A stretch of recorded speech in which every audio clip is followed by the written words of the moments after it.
Es como si alguien me dijese, ¿y tú te volarías una mano con una escopeta de cartuchos? Y dices, no, por Dios, ¿dónde están los beneficios de hacer eso? Y dices, bueno, pues esto es igual. Y dices, ¿podría haber un default? Digo, es que no interesa a nadie, ni a demócratas, ni a republicanos, ni a la economía americana, ni a la economía mundial. Es que no tiene ningún sentido.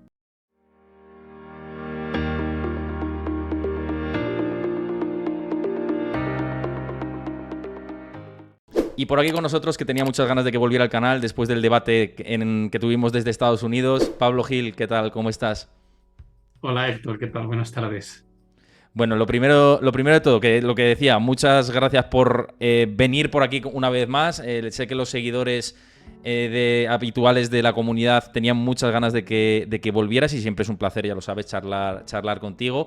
Y antes de comenzar y ponernos en la harina, porque hay mucha gente que nos ve desde YouTube en diferido, y os recuerdo que si nos veis desde YouTube, seguid mi canal de YouTube, es decir, suscribiros al canal de YouTube, dadle like y dejad un comentario, que no cuesta nada, y Pablo lo sabe, que también es muy activo en YouTube, que esto nos viene fantástico. Y bueno, yendo ya a lo que nos compete, han pasado muchas cosas desde que no hablamos. Lo que ha pasado es que parece que la banca regional ha seguido agravando los problemas, además de Silicon Valley Bank, que ya lo hablamos, y Signature Bank, First Republic Bank, que además yo tenía ahí información en su momento, lo estuve contando en redes activamente, y ya comenté que JP Morgan era el primer posicionado y así fue, pero ahora parece que hay otros bancos regionales que van al rezago de todo esto. ¿Para ti la crisis de los bancos regionales ha acabado o todavía queda ver más cadáveres del armario? Yo creo que habrá más cadáveres, ¿no? Al final están muy expuestos a la banca comercial en Estados Unidos, a todo lo inmobiliario relacionado con uso comercial.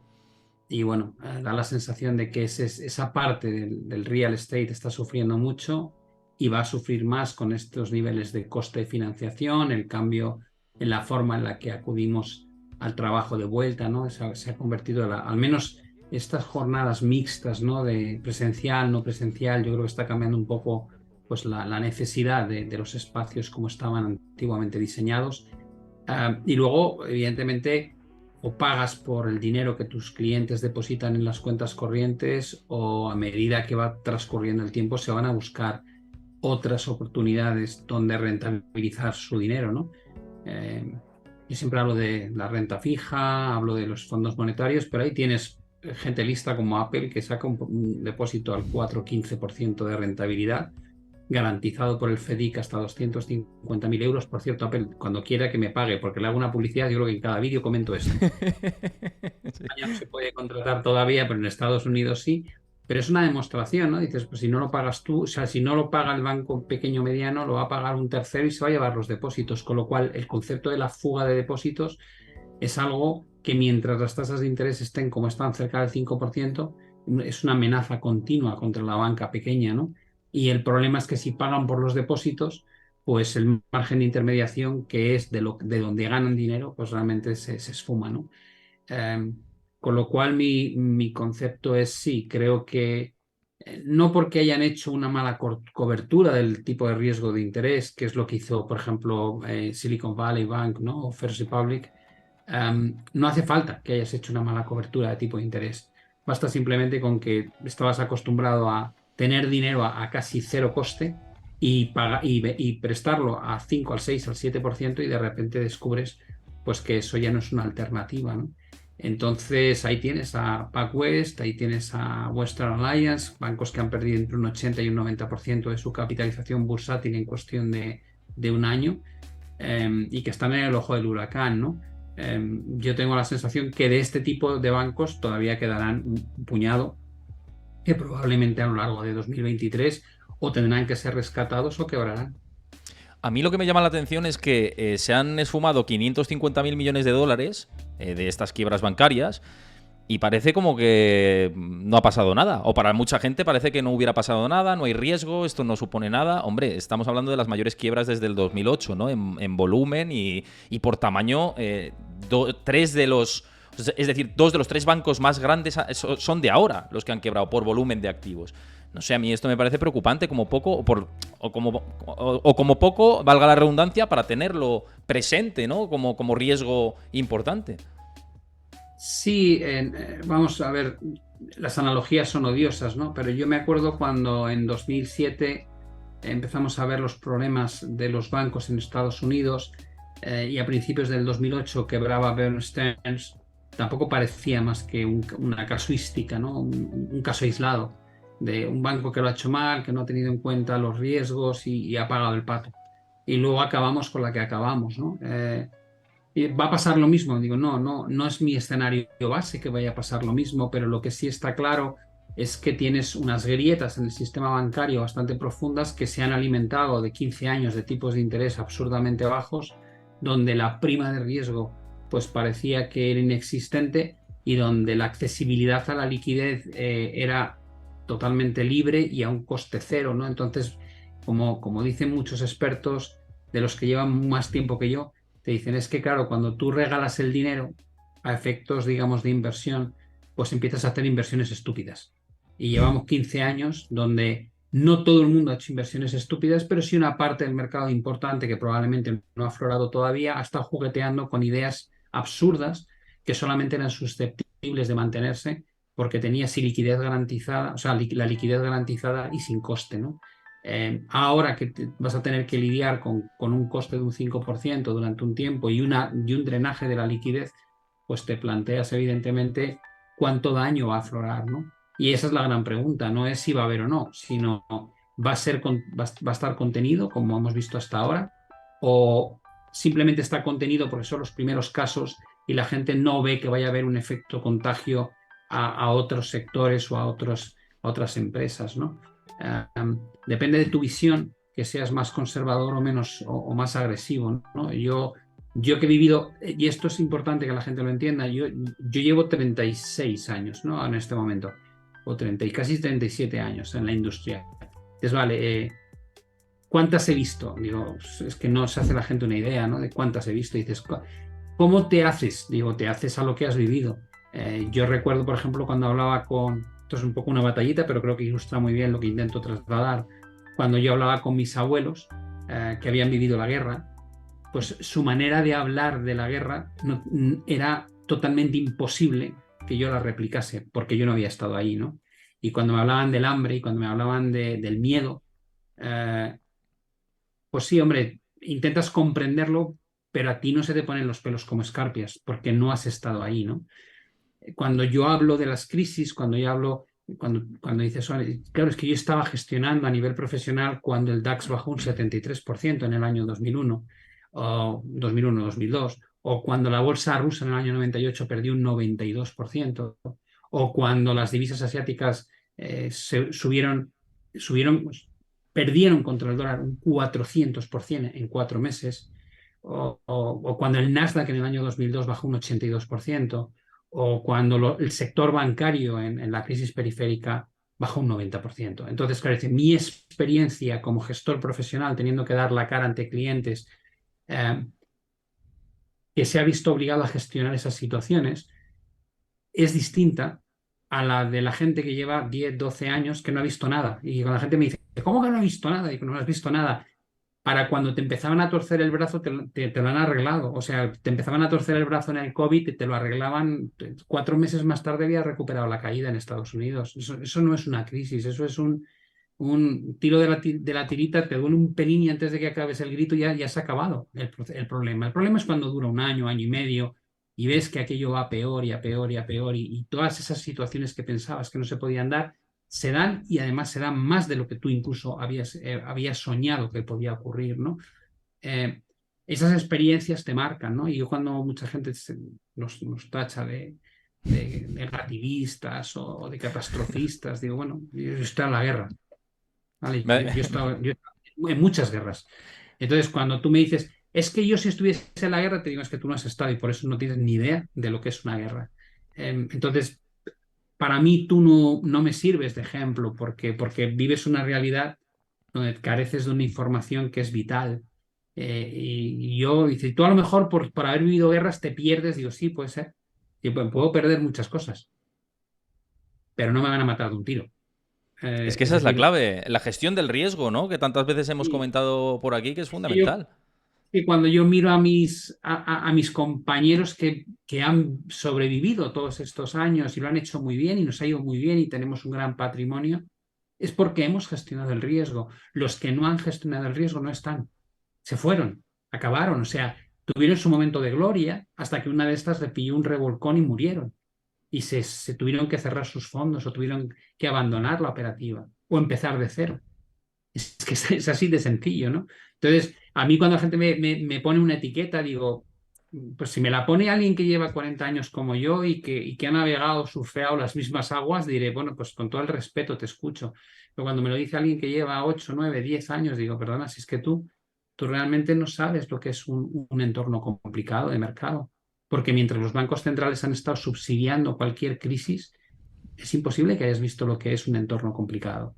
Entonces, bueno, pues desde esa perspectiva, yo a lo mejor tengo un perfil muy conservador, ¿no? Y cuando te digo lo de que la crisis bancaria no se ha acabado, eh, recuerdo pues la del año 2011-2012 en la periférica o la del 2008 en la crisis financiera, ¿no? Y te digo, cuidadito con estas cosas, porque el caldo de cultivo está ahí, ¿no? Y el riesgo brutal está ahí. Otra cosa es que mucha gente no sabe lo que es un riesgo brutal porque nunca lo ha vivido. Ni ha vivido de los tipos como los tenemos ahora de manera sostenida, si hay una pausa. Es que no hemos vivido todo esto. Me gusta que me incluyas como en ese círculo, porque es cierto que a mí me han incluido dentro de ese círculo y quien nos esté viendo, que me hayan citado, ¿no? Y que me hayan dicho, no, es que agoreros como Héctor Chamizo, Pablo Gil, Cárpatos incluso, es que... Bueno, hace poco además tuve una discusión por ahí. Y tengo que decir que estoy haciendo mal, Pablo, porque no entraba el trapo, ahora estoy empezando a entrar al trapo y ya tengo que volver a dejarme desde la No, no barrera, ¿eh? entres, no entres, Héctor, porque además la gente que hace esa crítica normalmente es muy simplista, ¿no?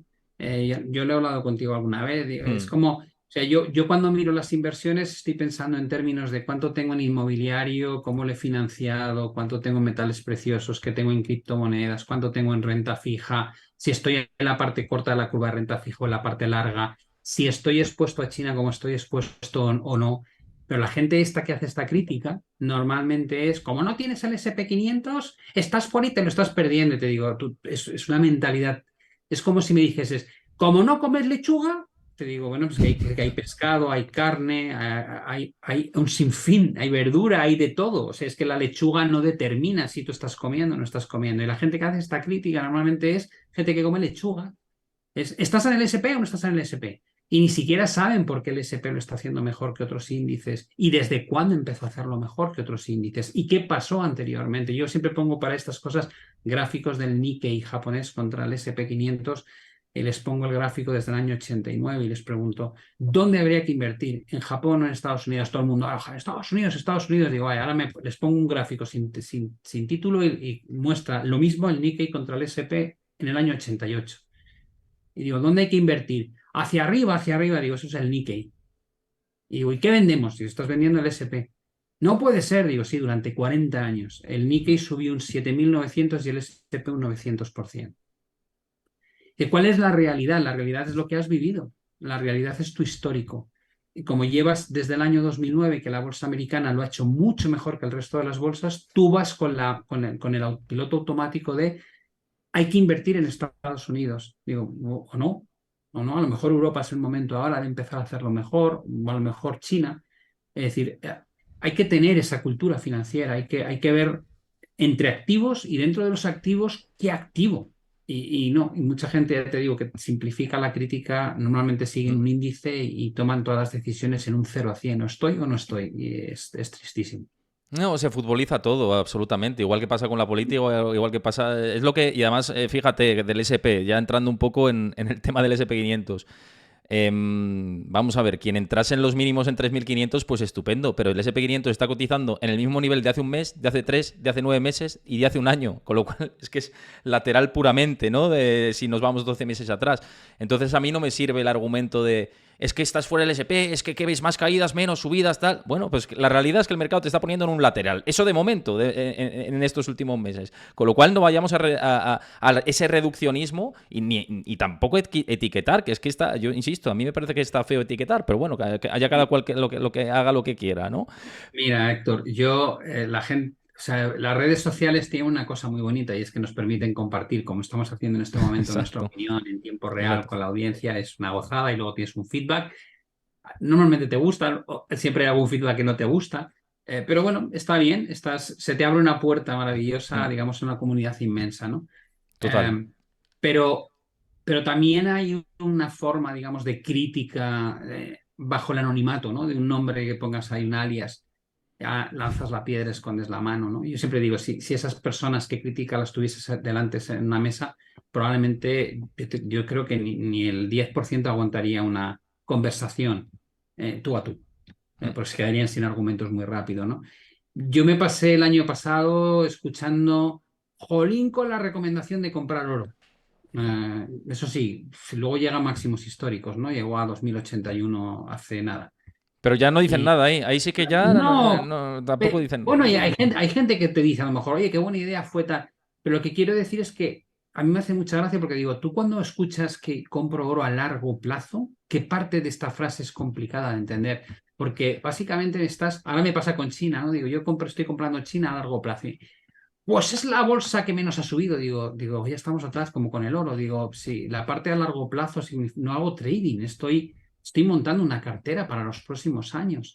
Entonces, eh, es otra demostración de incultura por parte del Mm, que critica, porque no sabe diferenciar corto plazo de largo plazo, no sabe diferenciar entre activos. Entonces, hay muchas veces que cuando nosotros entramos al trapo, ¿no? Y contestamos, mm, eh, deberíamos contar hasta 10 y decir, espera, ¿a quién vas a contestar? Es que mm. fíjate cómo ha hecho la crítica, si es que se está desautorizando el mismo con esa crítica, no merece la pena ni que gastes un segundo de tu tiempo, ¿no? Pero bueno, es así como funciona esto. Y yo siempre digo lo mismo, llevo 37 años gestionando con mucho éxito, al menos por los sitios donde me han contratado para gestionar. Eh, y tengo ahí varios premios por la gestión de nuestro fondo y digo, y son 37 años duros donde ha habido de todo. Digo, pues no Sí. lo habré hecho tan mal, ¿no? Y me puedo equivocar como todo el mundo, claro que me equivoco muchas veces, pero bueno, creo que esta forma de enfocar los problemas y las oportunidades a mí me ha funcionado y es en lo que me siento cómodo y es lo que es traslado cuando tenemos este tipo de charlas, simplemente. Pues sí, sí, no, vamos, es que no te quito ni una coma con lo que dices y además que me parece que es bastante inspirador para mucha gente este tipo de mensajes y que vienen muy bien. Oye, antes por el chat aquí ha mencionado alguien a Michael Berry, dice, no, Pablo Gil será como Michael Berry al final, que llegará toda su teoría como con el paso del tiempo. Y Sí, pero este es un buen ejemplo, ¿no? Este es un buen ejemplo. Es alguien que está anclado en la idea del SP. Yo me bajé del SP, bueno, me bajé del MSCI mundial realmente en enero del 2022. Eh, Está muy por debajo todavía el MSCI mundial de ese nivel, con lo cual la decisión de salirte es muy buena. Em, por el camino, si hubieses querido aprovechar para comprar, has tenido menos 75% en Meta, menos 76% en Netflix, menos 72% en Tesla, menos 50% en Microsoft. Has tenido esas oportunidades, menos 70% en criptos. Es decir, que si de verdad no te lo creías y querías aprovechar, digo, has tenido hoy una ventana maravillosa para comprar con unos descuentos brutales, pero probablemente no lo has hecho y tu ira la pagas conmigo. Digo, pero si yo mientras tanto he invertido con más de un 4% de cupón en renta fija en Estados Unidos y he cubierto la hipoteca de 1,40 fija y tengo inmobiliario comprado hace 2 años que ha subido un 28%. Y tengo el oro que ha tocado máximos históricos recientemente y tengo criptos todavía que me quité la mitad para cubrir. Es decir, que no te quedas quieto, que es que no lo entiendes. Esa persona que hace el comentario, digo, pero ¿en qué estás pensando? El mundo de las inversiones son múltiples oportunidades en distintos activos a lo largo del tiempo y tú vas seleccionando dónde te quieres meter. Yo encima lo cuento, lo que hago, con lo cual está en los vídeos. Entonces es un poco como decir, pero ¿qué estás pensando respecto a Michael Burry? No te has enterado de nada. A mí a veces me sorprende. En mi casa me suelen decir que me expreso bien. Pues a veces alguno de los comentarios pienso, tengo que esforzarme mucho más, porque está claro que no he sido capaz de que entienda todavía este individuo las cosas como son, ¿no? Se anclan en ideas totalmente absurdas, ¿no? Pero bueno, ya te digo, es fascinante que a pesar de todo lo que ofrecemos gratuitamente, todavía veas ese tipo de comentarios, ese malentendimiento de cómo nos Sí. posicionamos cuando invertimos nosotros. Oye, y hablando de Michael Berry, precisamente creo que entre ayer y hoy se ha conocido que añadieron nuevas posiciones a su fondo y dentro de esas posiciones está la banca regional de Estados Unidos. ¿Qué te parece a ti este movimiento? ¿A ti te parece que hay algunos bancos que a lo mejor se están castigando en exceso y que a lo mejor por fundamentales sí que pueden tener oportunidad? ¿O dices, no, fuera de Seguro. aquí? Seguro que sí, y probablemente cualquiera que conozca compañías como Meta y como Netflix dijeron en su momento, pues es una gran oportunidad de compra ya con el descuento que han tenido a lo largo de 2022, seguro. Pero si es que las crisis lo que suelen provocar es un castigo indiscriminado, ¿no? Mira, para que te hagas una idea, y esto te doy un poco de insight de cómo diseñaba yo algunas herramientas para localizar los suelos de mercado. Cuando en el año 2008 empezó la crisis financiera, había una serie de bancos que eran extraordinariamente buenos. En aquella época, JP Morgan y Wells Fargo eran top en Estados Unidos y en Europa era UBS, ¿vale? Hmm. Eh, por la calidad que tenían, por cómo generaban los resultados, por sus ratios de capital, etcétera. Teníamos una herramienta que medía la correlación agregada de todos los valores respecto al índice SX7P en Europa y el BKX en Estados Unidos, ¿no? Y básicamente lo que nos importaba era cuando los buenos sufrían mucho castigo, porque que los malos sufriesen castigo tenía sentido. Pero el termómetro de que estábamos cerca del final de la crisis era cuando esos bancos tan buenos sufrían un castigo extraordinario, porque no era justificado, era lo que llamamos la capitulación, ¿no? Cuando le pegas Mm. a todo porque te da pánico, pero no estás atendiendo a criterios razonables, simplemente te dejas llevar por el corazón. Y medíamos esos castigos en términos de correlación y cuando llegábamos ahí decíamos hay que empezar a comprar. Comprábamos los buenos, no los malos, pero decir, te ponías de cara, decías hay que comprar y te daba pánico porque estaban hundiéndose y decías ya, pero me da igual, esto es un disparate, ¿no? Entonces, puede pasar que los 7.000 bancos regionales que hay en Estados Unidos, algunos, como hemos dicho al principio, vayan a quebrar y otros muchos estén bien en términos de no haber cometido errores gestionando los tipos de interés y que tienen unos balances sólidos y que a lo mejor su base de depósitos principal está garantizado por el FDIC y por tanto no tienen riesgo. Seguro. Yo no conozco los 7.000 bancos regionales, pero estoy seguro que habrá castigos que son injustificados, claro que sí. Y que habrá gente que conozca esos valores en concreto, esos nombres individuales y que quiera apostar por ellos, por supuesto que sí. Lo que pasa es que de manera generalizada, por ejemplo, si te fijas en el KRE, ¿no? Que es el ETF de la banca regional, tanto por técnico como por fundamental, por el espacio, por el contexto general que estamos hablando, eso es bajista, eso es un cuchillo cayendo y decir, aquí sí, pues a mí no se me antoja a nivel personal, por ejemplo, ¿no?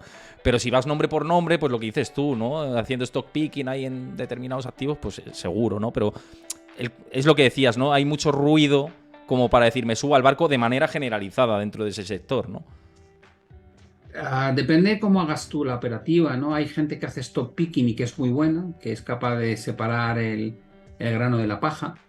Y cuando el grano cae mucho, lo ve como una gran oportunidad porque no se merece estar ahí con la paja, que es lo que pasa en las capitulaciones, y ahí se generan grandísimas oportunidades de inversión. Y hay gente que no es capaz de desgranar una cosa de la otra porque no tiene los conocimientos o no tiene el tiempo para hacerlo.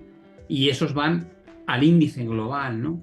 Y tienen que intentar, pues tienen que esperar más, tienen que esperar a que ese índice dé señales de suelo, de estabilización y comienzo de rebote.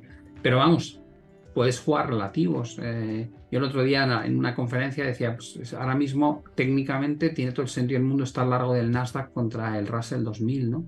Y dices, desde el punto de vista fundamental tiene sentido, digo, no lo sé, pero técnicamente desde luego es lo que apunta y estás cotizando una complicación por el lado de la crisis bancaria frente a unas compañías top que vienen de un sufrimiento grande en 2022 y que probablemente tienen un viso de haberse enganchado a la nueva revolución tecnológica que es la IA y que tienen mucho peso y van a tener cada vez más peso. Y estamos hablando de Microsoft, estamos hablando de Apple, estamos hablando de Google, de Meta.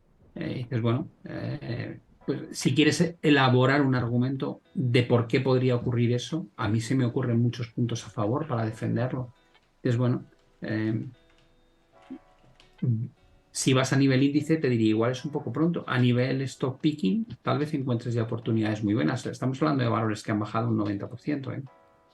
Sí, sí, no, absolutamente. Oye, y ahora que mencionas lo de la IA, porque han dejado una pregunta por el chat por ahí, por cierto, que nadie me está suplantando en Twitter, sino que Chris es la que me lleva a las redes sociales mientras yo estoy streameando y tuitea highlights que tenemos en la charla. Nadie me está suplantando, pero bueno, de todas maneras, muchas gracias por avisar. Yo lo digo para que lo sepáis, que es para que la gente que va viendo los tweets pues vaya entrando en la charla. Mira, Arbaso nos preguntaba, por cierto, hablando de Twitter y demás, si no lo conocéis, lo he dicho antes al principio del streaming, seguidme en Discord, que es mi comunidad oficial, y ahí comparto información en tiempo real, datos relevantes, gráficos, análisis, de todo. Bueno, pues una comunidad de más de 1.500 personas ya. Y mira, Arbaso nos decía, relacionado con esto de la inteligencia artificial que comentabas, que además parece que ha tenido premonición, porque lo ha dicho antes de que tú mencionaras la IA, dice que qué opinas de la tecnología, si te parece tan disparatada respecto a otros valores y si puedes visualizar algo similar como en 2002, donde ahora todo lo que diga IA se infla inmediatamente. ¿Te parece un sector en burbuja? ¿Cómo lo ves? Yo creo que es demasiado reciente lo que ha ocurrido como para decir que es una burbuja, ¿no? Tú puedes tener expectativas muy altas, pero no creo que esté en precio. Es decir, la burbuja.com se desarrolló durante años. Eh, Creo que ahora mismo no podemos hablar de que la IA se lleva desarrollando desde hace años, porque realmente ha aparecido, como quien dice, en nuestras vidas hace unos meses, ¿no? Al menos de forma mayoritaria, que todo el mundo habla de ello. Em, y creo que el posicionamiento de estas compañías que hemos mencionado es real. Yo me acuerdo cuando en el año 98, 99, todo el mundo se ponía el .com en el nombre. Los proyectos eran en papel, es decir, yo recuerdo en algún restaurante con gente desarrollar como si fuese un PowerPoint en papel y vamos a hacer esto y tal y cual, pues yo ahí meto dinero, pues yo... Y era como decir, pero vamos a ver, ¿qué me estás contando? Estamos a los postres de una comida, me estás contando una idea sobre una servilleta y aparecen inversores. No creo que sea el caso de Microsoft. Microsoft ha implementado la IA con Copilot, aparte de que está en 1000 desarrollos, ¿no? Paralelos a eso. Tienes BART en Google, tienes un montón de aplicaciones reales, funcionales ya, que están ahí, que las puedes usar, algunas gratuitas, otras de pago. Y la gran pregunta, y yo ahí soy un convencido, yo creo que la IA va a cambiar y nos va a venir de fábula, va a cambiar o va a añadir potencial al desarrollo económico del mundo. Es decir, soy de los que cree que el nivel de eficiencia que estaba bastante tocado, la productividad está muy tocada, creo que va a aumentar una barbaridad y va a haber grandes ganadores y grandes perdedores. En la anterior, grandes perdedores siempre salen dos nombres muy rápidos. Kodak, que era probablemente el book insignia en todo lo que era fotografía, y no supo sacarle partido a esa posición de ganancia que tenía respecto a otras compañías. Y otro ejemplo muy bueno fue Blockbuster, ¿no? Tenías una cadena, digamos, de suministro de contenido de ocio vía películas, primero en VHS, luego en VHS y beta, después te llegaron los CDs, después los DVDs. Creo que anunciaba hace no mucho que Netflix dejaba ya de enviar películas, o sea, es que es increíble, todavía estaba mandando soporte físico, ¿no? Y dices, y el ganador fue Netflix, por poner un ejemplo rápido, ¿no? Dices, uno fue el que lideraba el mercado, no se adaptó a la tecnología y fue sustituido por otros que hacían el envío en streaming. Pues creo que va a pasar igual con la IA. Va a haber compañías que van a adaptarse a las nuevas tecnologías, van a ser tremendamente eficientes y otras que no, y van a morir. Y van a morir porque no van a poder luchar en igualdad de condiciones con el mercado. Y eso generará pues nuevos puestos de trabajo, nuevos perfiles de profesionales y destruirá a otros. Habrá gente que haga trabajos que son recurrentes y con poco valor añadido que se irán eliminando y unos que antes no existían que estarán en boga y que estarán muy bien pagados. Pero vamos, que cuando la gente me dice, es que esto va a ser el final, digo, no, no te engañes, perdóname, cuando llegaron las hojas de cálculo, por poner un ejemplo que se entienda, toda la forma en la que se calculaba antes a base de matemática de papel y calculadora cutre fue sustituido por estos modelos. Y hay gente que lleva contabilidad con una Excel. Dices, bueno, entonces se cargaron a los contables. Digo, no, se migró a un modelo de contabilidad distinto. Cuando aparecieron las calculadoras, se abandonan las tablas logarítmicas. Yo las he usado de pequeño. Y dices, vaya, entonces se cargan las matemáticas. Digo, no, evolucionas a otra manera de hacer cálculos matemáticos, donde es mucho más eficiente y más rápido. Eso Y es. así podrías aplicarlo a todo tipo de cosas. Y es lo que va a pasar aquí. Y mejor que lo aceptes, porque como digo yo, no estamos dilucidando si va a pasar o no, es que ya ha pasado. Está pasando ya. Con lo cual, o te subes a este tren o eres del grupo perdedor. Eso no hay que dudar. Sí, sí, ¿no? Además, fíjate, hace poco vi en tu canal de YouTube que entrevistabas a un experto en inteligencia artificial y recomiendo que veáis esta entrevista, que la hicisteis allá más en tu casa y es muy, muy recomendable. Es muy recomendable que la veáis respecto al tema de inteligencia artificial con un experto en la materia. Daba unas pinceladas espectaculares. Yo tengo 57, ¿vale? Y yo estoy inscrito para el máster que empieza el 30 de este mes sobre inteligencia artificial. Ese máster que, Sí. que, que además está patrocinado vamos, está detrás Microsoft, ¿no? Hasta ese punto creo que es importante. Yo a todos mis hijos les he dicho que más vale que se lo hagan, y creo que es que hay que estar ahí. Es que creo que es una obligación, sinceramente. Es que te quedas atrás, si no, es lo que estabas diciendo, en productividad, en eficiencia, en todo, ¿no? Eh, Sí. Volviendo porque quiero volver a los mercados, y no me quiero dejar atrás nada de temas que quiero tocar en el día de hoy. Hablábamos antes del SP y no hemos profundizado mucho, ¿no? Y muchos de mis seguidores, de la audiencia en general, se cuestionan de hacia dónde puede romper el índice, cómo está técnicamente en términos fundamentales. Pues yo decía ayer que estaba encajonado. Me imagino que tú lo ves también igual. ¿Cómo ves ahora mismo al mercado americano y en concreto al S&P, que es como el índice en el que todos se fijan, que antes es lo que estábamos comentando?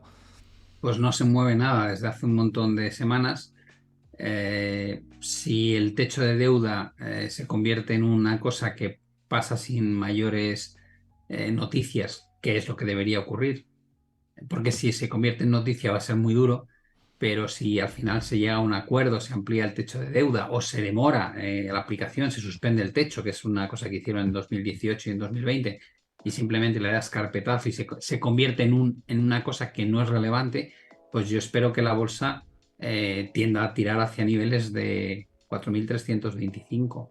Y dices, vale, ¿por qué? Digo, pues porque cuando debería estar corrigiendo no está corrigiendo, con lo cual es un síntoma de fortaleza, que está sustentado en la fuerza de Apple. Es el valor que históricamente mayor capitalización en términos relativos ha tenido dentro de un índice. Jamás había pasado esto. Es decir, te da una idea de la anomalía lo que estamos viviendo, ¿no? Um, y si hubiese un escenario malo, que es que no se pongan de acuerdo y pase la fecha límite, se queden sin dinero y tengan que mandar a los funcionarios a su casa como hicieron en 2011 porque no hay dinero para pagarles, pues bueno, lo normal es que las bolsas tuviesen correcciones muy importantes, ¿no? Por debajo de 4.062 yo creo que veríamos 3.800, pero son escenarios alternativos. Parece mucho más probable que estemos ahora consolidando para tirar que no lo contrario. Y dices, vale, ¿eso te hace alcista a medio largo plazo? Digo, no, ni la bolsa americana está barata, ni los motivos por los que yo me bajé han desaparecido, ¿no? Yo pensé que el coste de la inflación vía subidas de tasas de interés iba a ser un problemón para el crecimiento económico en Estados Unidos y que cuando hubiese una recesión se tendrían que ajustar mucho más abajo los beneficios empresariales. Esa es la tesis. Dices, vale, la inflación ha sido un problema, digo, sigue siéndolo. Los tipos han subido 500 puntos básicos en un año. Dices, vale, ¿has visto el efecto negativo? Digo, solamente en parte. 2/3 partes aún no las has visto. Digo, vale, entonces quédate, ¿no? ¿Se han ajustado los resultados empresariales? Digo, no, para nada. Todavía se descuenta que en 2024 y finales de 2023 va a haber, los forward earnings van a ser más altos que ahora, con lo cual no está descontado. ¿Te puedes equivocar? Claro, puede no haber recesión, puede ser que la Fed baje agresivamente los tipos y eso dé pie a un nuevo proceso alcista. Sí, puede ocurrir, pero la tesis en la que yo baso el no querer estar expuesto a la bolsa americana sigue siendo válido, por tanto no estoy. Es así como funciona, o al menos así funciono yo. No, de todas maneras, mira, el otro día hablaba con Cárpatos, que yo creo que vas a estar un poco en sintonía por lo que os conozco a los dos. Y siempre estamos que si al alza, a la baja, al alza, a la baja. Y digo, es que hemos tenido épocas de laterales enormes. Y es que a lo mejor tenemos un lateral grande. Tampoco es descartable eso. Si vamos a una recesión que todavía no se haya descontado en precio los beneficios y las ganancias corporativas, pues evidentemente sí quedará seguramente caída, ¿no? Pero claro, tampoco es descartable época de un lateral o una consolidación muy amplia, porque solo conocemos mercados bajistas, alcistas, por lo menos mi generación, ¿no? Pero hay épocas en los años 70, además de alta inflación, de laterales extenuantes. Lo que pasa es que son laterales engañosos, porque dentro de esos laterales hay caídas de un 38, un 40%, hay Exacto, subidas exacto. de... Es decir, que son laterales que cuando los ves en el gráfico con escala logarítmica se aplanan mucho, ¿no? Y además a veces no te dan los altos y los bajos, te dan solo los datos de cierre, con lo cual la dispersión es menor. Pero vamos, ahí hay un mundo dentro, ¿no? Sí, sí, sí. Claro, la gente se queda pasmada de lo que pasó con el COVID, que fue un 35. Digo, pues es que de estos hay muchos consecutivos, ¿no? Bueno, yo, fíjate, ahora mismo le dedico más tiempo a China que a Estados Unidos, ¿no? Ya tengo mi idea de lo que quiero ver en Estados Unidos en base a mi modelo y o bien no se da el escenario que yo creo, en cuyo caso tengo que rectificar yo posicionamiento, o bien tengo que esperar a que se produzca el efecto de lo que de momento se ha cumplido y que pensaba que iba a ocurrir, ¿no? Donde estoy más centrado es en China, porque en el fondo es donde estoy invertido, ¿no? Entonces digo, vale, y vuelvo a hacer el mismo ejercicio. Digo, para mí, ¿cuál es el dato más importante? Digo, que tienen una inflación que casi van a tener que luchar contra la deflación en breve y tienen un coste de producción que se está hundiendo. Y decir, los datos de consumo y de producción industrial, digo, pues han salido mucho peores de lo que el mercado esperaba, pero mejores que los datos anteriores, con lo cual, digo, ¿cuál es la síntesis? Digo, para mí es perfecta. Tienes un descuento enorme, valoraciones tiradas, un objetivo de crecer al 5, 5,5, no tienes problemas de inflación, con lo cual tienes tipos de interés reales positivos, con lo cual tienes mucho margen para bajarlos y puedes meter política fiscal expansiva. Digo, nadie más puede hacer esto. En el mundo nadie más. Están todos con el problema contrario. Con lo cual digo, pues perfecto, para mi posición de largo plazo, digo, es lo que quiero. Bolsa barata con estímulo monetario y fiscal potencial para cumplirse con los objetivos de crecimiento. ¿Quiere eso decir que no hay problemas? Digo, claro que hay problemas. ¿Cómo no va a haber problemas si ha bajado un 75%? Tienes la crisis inmobiliaria, tienes el shadow banking, tienes la intromisión del gobierno a nivel de regulación. Claro, es imposible que no haya problemas, pero al menos desde el lado de la valoración, a mí me compensa. En el caso de Estados Unidos me pasa lo contrario. La valoración no me tienta, no se ha trasladado el escenario de las subidas de tasas y la retirada de QT que están haciendo al precio de los activos. Veo desaceleración en el mercado inmobiliario, veo grietas en el sistema bancario, veo que no hay una tensión especialmente grande en el mercado de crédito todavía, pero sí hay una intención de tensionarlo por parte de los bancos y veo la volatilidad en niveles de complacencia. Ese no es el caldo de cultivo en el que quiero estar invertido. No quiere decir que no pueda subir, pero yo no quiero participar de ese rally. Y en el caso de que SP500 quiebre o supere esa resistencia a los 4.323 o 26 exactamente, ahí tendríamos que cambiar el sesgo y decir, del lateral bajista que está ahora, ¿sería un lateral alcista? Desde el punto de vista técnico. Probablemente sí. Si tú miras un gráfico mensual y tienes en cuenta el último gran máximo descendente en la bolsa americana, esa es la cota que tienes que vigilar, ¿no? Y si se rompe eso, hay mucha gente que dice, entonces te equivocas en todo. Digo, no, en 2021 el mercado subió una barbaridad. Yo participé de esa subida, pero nunca cambié mi discurso. Yo estaba invertido desde noviembre de 2020 en la bolsa a nivel global, ¿no? Y ya confiabas en que la economía estaba bien. Digo, no, no, no, en ningún momento dije que la economía estaba bien. Lo que yo decía es, con este estímulo monetario y fiscal de los bancos centrales que han perdido completamente la cabeza, la bolsa va a subir y van a crear una burbuja sin precedentes. Son dos cosas distintas. Tú tienes el escenario económico y tienes tus inversiones y no debes confundir. Tú puedes decir, yo estuve invertido en la burbuja inmobiliaria, claro, pero me salí en 2007. Es decir, participas de excesos porque es como se gana el dinero muchas veces. Ah. Pero tienes que ser consciente de que estás en un exceso y que tienes que vigilar cómo bajarte de ese exceso. Ese es el concepto que mucha gente no entiende. participas de la tendencia, porque la tendencia es tu amiga, como diría la frase anglosajona, ¿no? The trend is your friend. Pero lo que no puedes hacer es perder la chaveta y pensar que lo que estás viviendo es normal. Tú no puedes pensar que lo que pasaba con los meme stocks o los NFTs en 2021 y con las compañías que perdían dinero tecnológicas que subieron un 500%, que eso es normal. Claro. Puedes estar, pero tienes que estar mirando hacia atrás todo el tiempo diciendo, madre mía, soy el primero en salirse en cuanto Pero, esto floje Pablo, un esto, pelo. iba a decir, esto es como si te tomas 5 o 6 cervezas, pues dices, venga, voy a por la séptima, por la octava, tal, pues ya pierdes la noción. Pierdes la noción de la realidad Sí. y con el exceso, que es a lo que iba, pierdes lo mismo, ¿no? Esa noción. Vale, pues llevándolo a la fiesta, tienes que tener el puntito, o sea, tienes que conseguir estar con ese puntito porque es lo que te permite jugar la tendencia, pero no debes nunca llegar a la borrachera que te impide ver lo mal que va a acabar todo. Entonces, bueno, el arte está ahí, ¿no? Es decir, participas, pero no te dejas engañar, ¿no?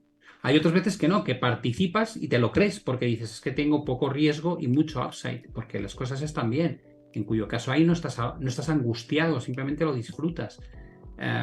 Pero yo creo que ahora mismo si me tuviese que remontar otra vez a meter más pasta en bolsa en general, no en nichos como lo de China, pues lo haría otra vez con un cuidado exquisito, ¿no?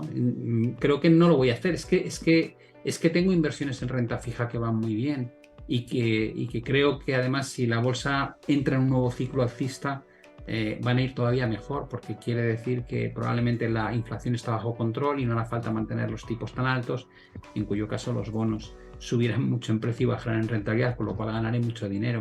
Es que hay muchas formas de beneficiarte de un entorno sólido de crecimiento, no solamente jugándolo en la bolsa. Gente es muy de orejeras, ¿no? De solamente se puede hacer así, ¿no? Hay muchas formas. Oye, Pablo, y hablando de renta fija, el bono en las letras a un mes de Estados Unidos, superando el 5,5%, siempre que ha superado estas cotas también castañazo en general de la economía.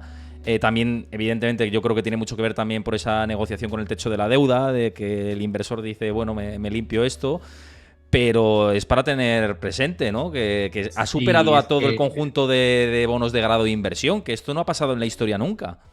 es que tienes el spread de las letras a un mes contra 3 meses, que es justo para saltar el techo de deuda completamente descolocado, ¿no?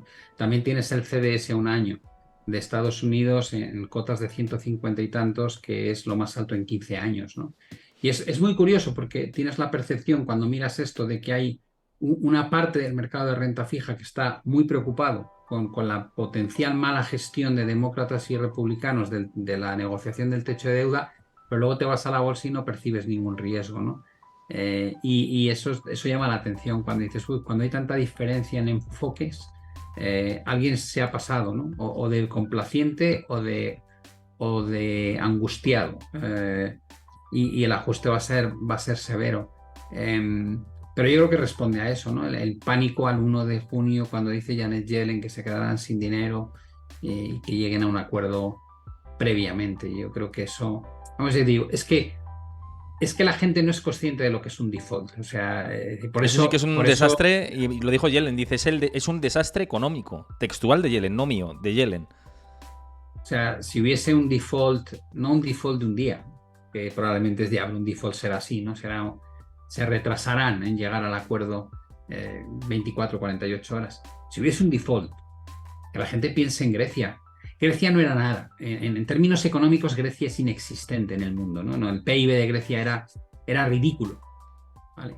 Y cuando hace default Grecia, se produce un efecto contagio, Italia, España, Portugal, se forma la crisis de los PICs, el Banco Central con Mario Draghi a la cabeza tiene que conseguir una concesión del norte de Europa para sacar un programa MTO eh, mm, de 800.000 millones para financiar a los gobiernos del sur de Europa porque se les cierran las puertas de los mercados internacionales y estaban pagando ya 6,5-7% de rentabilidad a 10 años para poder financiarse. Eso a Grecia. Y tú imagínate qué pasa eso con la primera potencia económica del mundo, que tiene deuda colocada por todos sitios, en China, en Japón, en planes de pensiones, en fondos de inversión, en bancos, en ciudadanos. O sea, es como decir, ¿pero qué me estás contando? Por eso lo decía Powell, cuando le Sí. preguntaron en la rueda de prensa, dijo, por favor, que bajo ningún concepto nadie se imagine que somos capaces de impedir la catástrofe económica que supondría que hubiese un default. O sea, hasta ellos mismos, es como decir, no, es como si yo voy a un extintor y se me quema la torre de 18 pisos. Olvídate. Por eso todos damos por hecho que no puede ocurrir, porque no tiene sentido. No, y además, mira, es lo que dice ya Manuel por el chat, dice, es que lo dejaría vendido ante China, no van a permitir ni siquiera los republicanos ni los demócratas que China tuviera una excusa ahí para superarle, porque podría posicionarse muy claramente por encima de Estados Unidos con ese default. Teniendo esa Bueno, guerra económica abierta, no me parecería lógico, vaya. sí, yo publico un vídeo ahora dentro de nada que habla de esto, de China se lleva desprendiendo de la deuda estadounidense de forma agresiva un año y pico, y está comprando oro también de forma agresiva. Mm. Que no quiere decir que sea por un default, porque no, ya os digo, es que no hay explicación razonable. Es como si alguien me dijese, ¿y tú te volarías una mano con una escopeta de cartuchos? Y dices, no, por Dios, ¿dónde están los beneficios de hacer eso? Y dices, bueno, pues esto es igual. Y dices, ¿podría haber un default? Digo, es que no interesa a nadie, ni a demócratas, ni a republicanos, ni a la economía americana, ni a la economía mundial. Es que no tiene ningún sentido. Por eso damos por hecho que no va a ocurrir. Eh, pero claro, una mala gestión de este problema, que simplemente te meta en fechas complicadas, que se anuncie que tal, no va a provocar un hecatombe, pero sí te puede pegar un susto, ¿no? Y eso no está en precio tampoco, ese potencial susto hasta que lo arreglen. Bueno, yo no creo que vaya a haber ningún problema y creo que por eso el mercado cotiza tan tranquilo. Sí, yo vamos, estoy contigo, ayer también lo dije, digo, que el chicle se estire mucho, que se tense la cuerda hasta el último momento, que incluso haya un cierre administrativo, unos días, tal, como ha pasado otras veces, digo, bueno, pero que haya un default como tal, digo, esto no va es que no lo van a permitir nadie, ni Donald Es Trump que siquiera querría eso para sus propias inversiones, es que es, vamos, ni las teorías de la conspiración, vaya. en 2011 hubo un downgrade de solamente una agencia de rating, que fue S&P, de una nota, de AAA a AA más, y la bolsa bajó un 20% en un mes. Claro. Eso te da una idea de a qué juegas. Y para que la gente nos entienda, bajar de AAA a AA más es bajar un escalón, ¿vale? Un default sería pasar, si AAA es un 10 y AA más es un 9,5, un default sería pasar de un 10 a un 1. ¿Vale? No de un Sí. 10 a 9,5. Pues haceros una idea de lo que estamos hablando. O sea, sería tan catastrófico que es que no ha lugar a pensar en ello. Vamos. No, y de hecho ni Fitch, ni Moody's, ni Standard Poor's han dicho nada. Dicen que están vigilando la situación, pero ni se les pasa por la cabeza Claro. de momento rebajar la calificación crediticia. Es lo que dice, sería desastre total. Oye, por seguir un poco con tema macro, porque la semana pasada se publicaban solicitudes semanales de desempleo, la primera vez que se muestra una tendencia ya claramente ascendente. De hecho, es el peor dato de solicitudes semanales de desempleo desde 2021, desde octubre de 2021. Y mañana no, este mismo jueves tendremos también nuevos datos de solicitudes semanales de desempleo que pueden manifestar esta tendencia. También hemos tenido ventas minoristas las peores desde el COVID en la jornada de hoy. ¿Estas lecturas macro para ti que son ya o pueden ser primeros indicios de que se está enfriando ahora sí la economía de Estados Unidos? Yo sigo varias métricas que me parecen bastante claras. El mercado inmobiliario, por supuesto. El sector manufacturero, que está muy ligado al ciclo económico, lo está haciendo muy mal desde hace tiempo.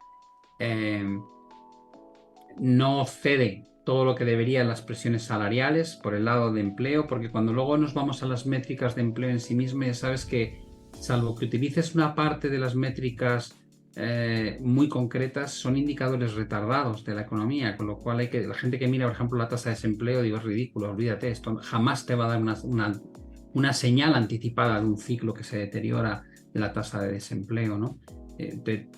Va a repuntar cuando la recesión esté ya completamente dentro de la economía. Con lo cual, a mí lo que sí me parece es que un poco lo que mira Powell es dónde está el número de oferta de empleo respecto al número de puestos de demanda, ¿no? Y dice, como él dice, se está empezando a ajustar. Ya no tienes una relación 2-1, no hay 2 puestos de trabajo por cada uno que quiere trabajar, sino que ese ratio se va corrigiendo, pero todavía está tremendamente desajustado. Con lo cual, Yo en los datos de empleo, cuando miro los datos, miro la media de horas trabajadas, miro lo que pagan por hora media trabajada, y de ahí infiero las presiones salariales, que creo que importan más hoy eso que ninguna otra cosa. A nivel de ciclo, creo que lo que estás viendo es que el sector servicios aguanta de fábula, porque fue el primero, el último en recuperarse. El primero lo hizo fue el sector manufacturero. Y el sector servicios, si tú miras cómo ha evolucionado respecto a las recesiones, nunca suele anticiparlas. Es decir, dejas de gastar en servicios cuando ya no tienes, para que la gente entienda. Mientras que en el sector manufacturero dejas de hacer acopio de inventario para fabricar cosas que tardas más respecto al ciclo venidero. Con lo cual, manufactura es más futuro, el servicio es más presente. Que tengas ya esos datos deteriorados de los indicadores que son leading, el propio indicador lead que tiene la Reserva Federal, todos esos datos auguran algo muy feo. Te están diciendo que la probabilidad de recesión es muy alta, junto con la inversión de la curva, ¿no? Lo que pasa es que tenemos esta mentalidad de esta vez va a ser diferente, que yo siempre he dicho que es la frase más cara de la historia de cualquier economista. Siempre se dice, ¿eh? En todas las crisis ha dicho, esta vez será diferente. Es que ese es el tema, que te pillan con el carrito del helado. Y hablando de la inversión de la curva de tipos, Arbaso nos decía que por aquí por el chat, dice si podrías explicar en mayor detalle de que la inversión de la curva de tipos es la alarma, pero la desinversión es la señal de la recesión. Dice que si será esta vez diferente, justo con lo que estaba diciendo. Efectivamente, digamos, cuando se invierte la curva de tipos, tú lo que tienes es un efecto en el que la Reserva Federal todavía está encareciendo el coste del dinero en el corto plazo, porque lleva un decalaje, actúa con retardo, está luchando contra el problema presente, olvidándose del problema futuro, con lo cual, en este caso, el problema presente es la inflación. Entonces están combatiendo la inflación, y la parte larga de la curva, que no computa el presente, sino el presente y el futuro. Y dices, tú cuando hablas de un bono a 10 años, dices, ¿qué le preocupa a un inversor de un bono a 10 años? Lo que va a pasar en los próximos 10 años, lógicamente, ¿no? Es decir, la vida del bono. Y dices, vale, y entonces cuando él pone un precio en el mercado, ¿qué cotiza? Te cotiza la situación de ahora y lo que viene después. Y por eso las rentabilidades de los bonos a largo plazo es más baja. ¿Por qué? Porque te están diciendo, te vas a cargar la economía, vas a tener que bajar tipos de interés. Si no es a finales de este año, será en 2024, y si no en 2025, pero los vas a tener que bajar. Ese 24-25 para un bono a 3 meses no afecta, porque ya ha vencido, pero para un bono a 10 años afecta de lleno. Y entonces se te empieza a cotizar en el futuro la curva, te empieza a cotizar deterioro económico, y eso hace que la parte de la lejana de la curva cada vez tenga una rentabilidad más baja frente a la parte más alta del corto plazo que solamente cotiza el presente. Entonces, la inversión te dice, algo se está estropeando o se ha estropeado ya, pero falta la segunda parte. Y dices, ¿y cuándo realmente das por hecho que la recesión te impacta? Digo, pues cuando la Reserva Federal empieza a luchar el presente, que es recesión económica. ¿Qué hace entonces? Baja tipos. Es decir, si tú en 2024 tienes un PIB de menos 0,50, te aseguro que la inflación no va a ser un problema. Porque quiere decir que no hay demanda. En ese momento la Fed empezará a bajar tipos de interés. La parte corta de la curva empezará a caer más rápido que la parte larga y se va a desinvertir la curva de tipos. Por tanto, cuando tú desinviertes la pendiente de la curva y la vuelves positiva, es porque la Fed ya es consciente de que su principal problema es otro, que es el crecimiento económico. De ahí que venga un poco esa frase que ha comentado el usuario de forma tan acertada.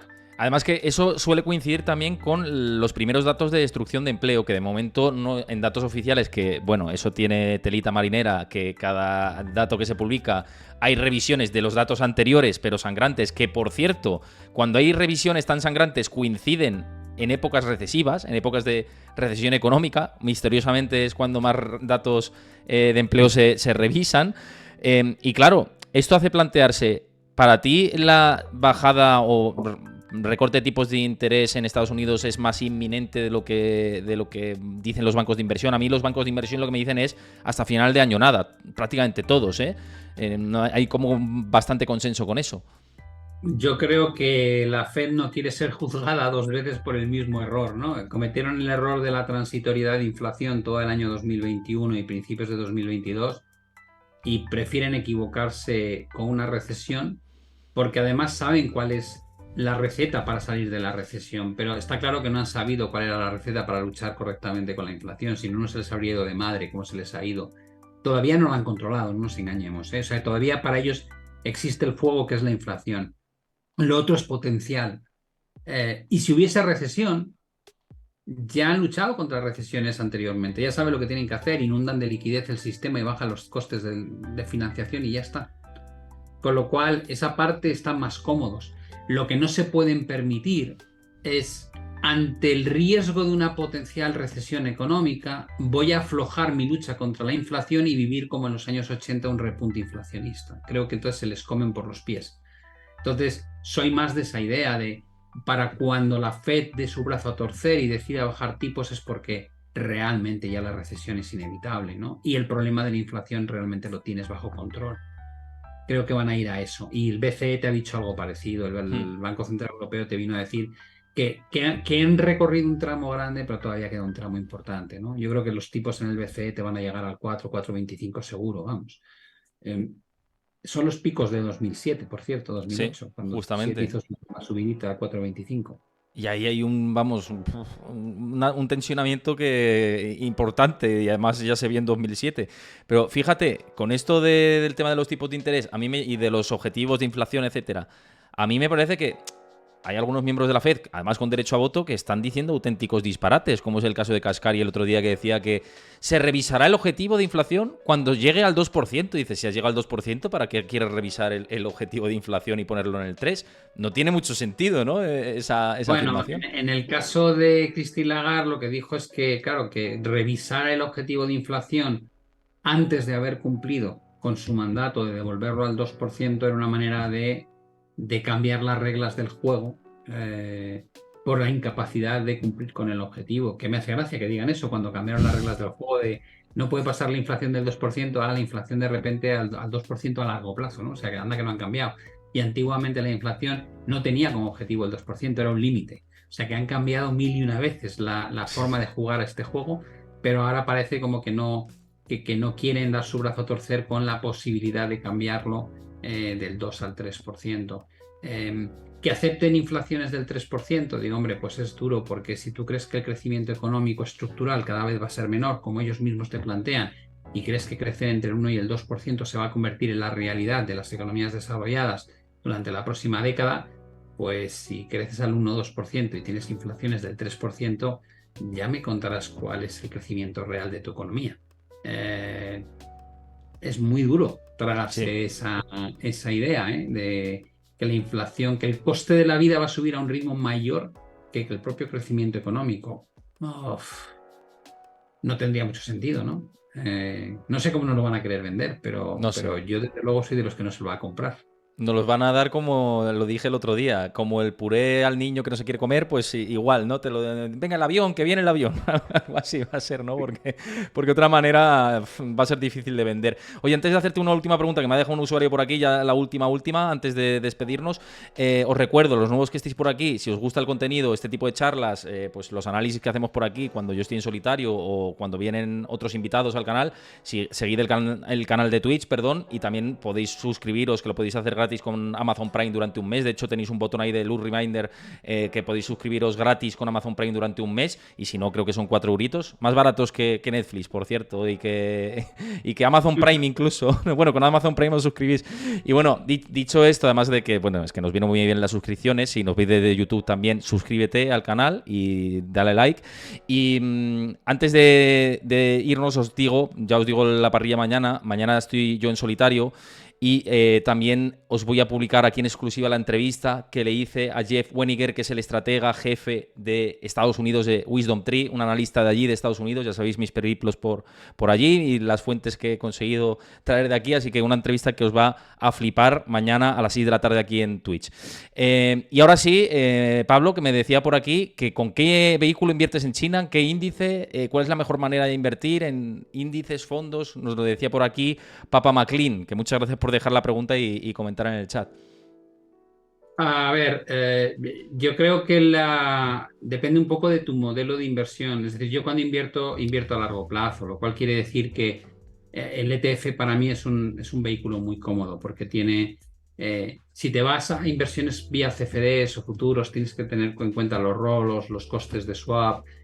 Cuando te vas a un ETF, pues el coste de comisiones es muy fácil de soportar, y para mantener estrategias a largo plazo creo que es idóneo, ¿no?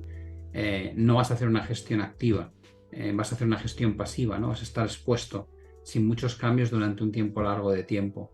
Yo el índice en China que utilizo se llama Hang Seng Enterprises China Index, el código.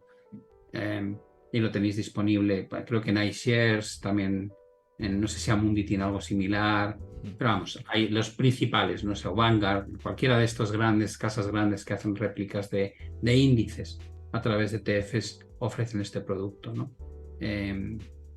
Pero vamos, que cada uno busque el que más le convenza, ¿no? Al final, como digo muchas veces, estamos tan obsesionados con el concepto de si hay que estar o no hay que estar, que no te preguntan dónde hay que estar. O sea, ¿hay que comprar la bolsa? Digo, no, esa no es la pregunta. La pregunta es qué bolsa compras. El que compró, yo siempre pongo el mismo ejemplo que a los españoles les duele un montón. Digo, si compraste en el año 98 la bolsa española, a día de hoy estás un menos 8% abajo. Si compraste en el año 98 la bolsa Estados Unidos SP500, estás un 280% arriba. Ambos sin dividendos. Creo que te da mucho que pensar. Dice, la pregunta entonces en el año 98 no era si había que comprar la bolsa, sino qué había que comprar. Y eso es aplicable a todo. Al oro, la plata, el petróleo, gas natural, las bolsas, los sectores, los valores. Céntrate en cómo maximizas la idea y no solamente en la idea, porque la idea en sí a veces importa bastante menos que la implementación. ¿Sabes qué hay que comprar, Pablo? Tu libro, por supuesto. Que lo digo a la audiencia para que lo tengáis en cuenta. Pablo ha sacado ya el nuevo libro. Creo que tenía reservas por Amazon. Solo se podía comprar por Amazon. Sale físico pronto. Ahora nos dices y nos cuentas tú. Y nos das algunos highlights del libro. Yo estoy deseando ya tenerlo para leerlo, que lo voy a devorar seguramente. Y vamos, lo digo de verdad de corazón y de que seguro que es así, que tenéis que comprar el libro de Pablo Gil, reservado por Amazon, físico sale pronto. Ahora nos dices un poco de detalles del libro, Pablo, que estamos deseando escucharlo. Sale mañana ya. Mañana. La verdad es que ha sido toda una aventura porque, bueno, pues había empezado a escribir lo que hacía mucho tiempo, y cuando ya creía que lo tenía, lo releí y dije, no me gusta nada, y lo tuve que reescribir, ¿no? Estas cosas que, como los escritores que somos muy pejigueros, porque te va cambiando la forma en la que quieres contar las cosas, ¿no? Y a lo mejor lo que has escrito hace un tiempo largo, pues no es como te gustaría expresarlo ahora. Pero vamos, el libro es un repaso precisamente a casi 40 años de vida profesional, de cómo he vivido las crisis que ha habido, para identificar denominadores comunes. Ahora yo creo que es idóneo para el entorno en el que estamos, porque lo enfoco desde una perspectiva macro, la situación económica, digamos, de las variables macro, técnica, donde se detectan los primeros síntomas de que algo gordo va a pasar, y luego psicológica, ¿no? Cómo pensábamos, porque claro, ahora discutimos tú y yo esto, pero estos enfoques los hemos tenido a las puertas del 2008, a las puertas del default de Grecia, a las puertas de la burbuja.com, a las puertas de la crisis asiática del año 87, así, te puedes remontar a muchas. Y luego también importante que la gente entienda que las crisis no son solamente de bolsa, hay crisis de divisas, hay crisis. De hecho, las de divisas son brutales, sobre todo cuando afectan a economías emergentes.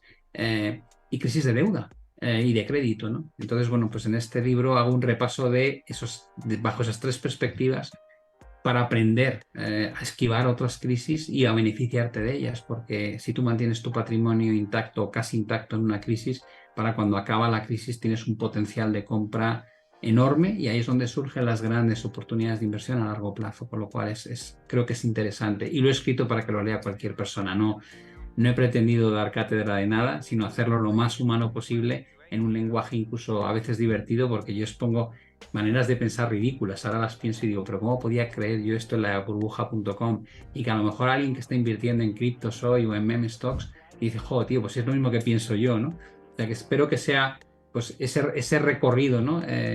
Donde se ve la evolución no solamente de la economía y los mercados, sino también de un gestor, de cómo empieza, qué criterios tiene y cómo acaba, o cómo está en este momento.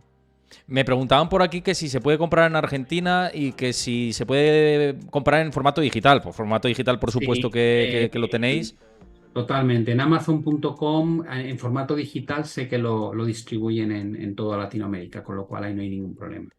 El problema de que si lo queréis en físico cuando estáis en Latinoamérica es que, por ejemplo, lo envía a la casa del libro, pero el envío vale el doble que el libro. Con lo cual, yo os diría que lo adquiráis en formato digital, que es mucho más práctico, ¿no? Y bastante más económico.